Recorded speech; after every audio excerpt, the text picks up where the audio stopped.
So welcome here to the Bound Build. We are on the second week of this program. So with this, we're adding weight from everything that we did last week. If you followed us for the previous 6-week cycle, once again, I'm keeping it very simple. We're doing a linear progression. For those that are new to this, I want to go over the math behind it. So right now, technically, we're going to be in a 6-week cycle before we switch up some exercises, some rep schemes. But if you'll notice that I emphasize add 5 pounds to what you did to week 1. So let's just do some basic math here. And I'm keeping it super simple for today. All right. Let's say you started off with a 200-pound back squat for 5x5. You did it every 2 minutes on the minute for 10 minutes.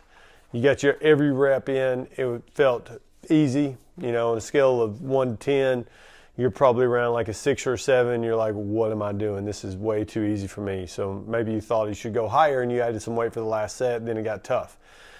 Well, now when you add those 5 pounds, it's going to add up over time. So what you're going to do, so if you started off correctly, 200 pounds, you did 25 reps, that equals 5,000 pounds of total weight lifted in that one session. Now the next week you add 5 pounds. So now we've added another 125 pounds of overall work done through those 5 sets of 5. So now you've lifted 5,125 total pounds for your squat session. Now let's fast forward down to the 6th week. Now you've worked up to 225 pounds for a 5x5 back squat every 2 minutes on the minute for 10 minutes. Now you have lifted a total of 5,750 pounds. So you've increased 750 pounds, but you're almost at 1,000 pounds more. Now, if you're at a 300-pound mark and you add the 5 pounds every time, obviously that weight is going to go up higher towards the end. And hopefully your body's capable of handling that type of load. The biggest thing here is starting off small and just slowly progressing, because what you're doing, you're giving your body adequate time to recover to the stimulus that you've given it, to the stress that you've put on it. And that's what we were trying to do, is just build that mind-body connection, allow your muscles to feel the heavy loads for them, and then just add a little bit more, a little bit more, a little bit more. It's just like the rats when they give them a little bit of poison every time, a little bit of poison every time. Eventually they became immune to the poison. They could have, as much as they wanted, and they still didn't die from heavy doses like the other rats would if they just gave them a straight dose of rat poison. But if you give them a little bit every time, their bodies adapt to the stress and they're able to handle it in the end. Same thing applies to doing these linear progressions like this. Now, if you started off too heavy, which is understandable, it happens. It's happened to me several times whenever I followed this type of lifting schedule. If I cannot make the lift, say if I'm on my 5th set of 5 and I get 2 reps in, I can't do it. I'll re-rack the weight, and then I will do 3 singles at that weight to finish off my set. Another thing you can do if you want to continue to progress that 5 pounds every time and you know that you're not going to be able to maintain a 5x5, you can drop it down to 3 reps and do 5x3s on those.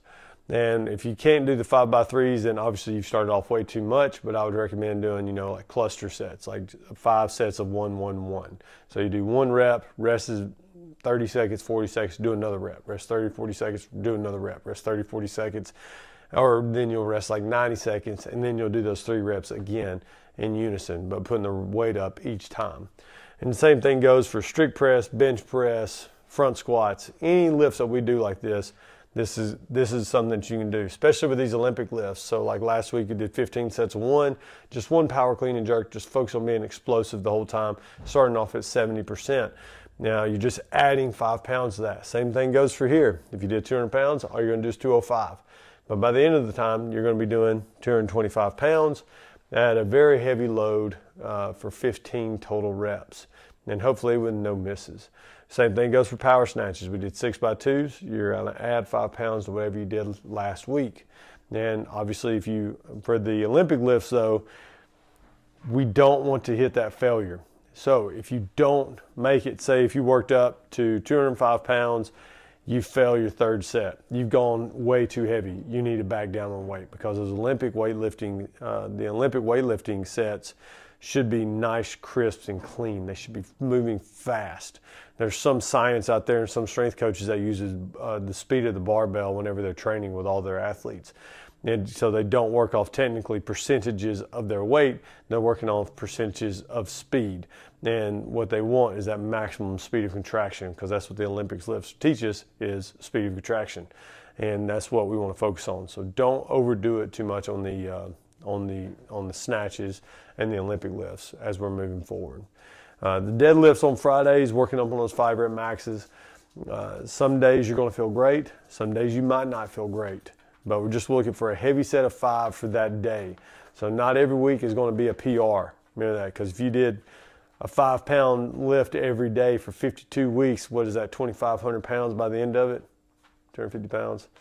Somewhere around there, maybe 250 pounds. Might have been over-exaggerating. But that's still a lot. So you start off with a 5 rep max at 350, and all of a sudden you're supposed to be lifting 600 pounds. Probably not going to happen. So just keep that in mind.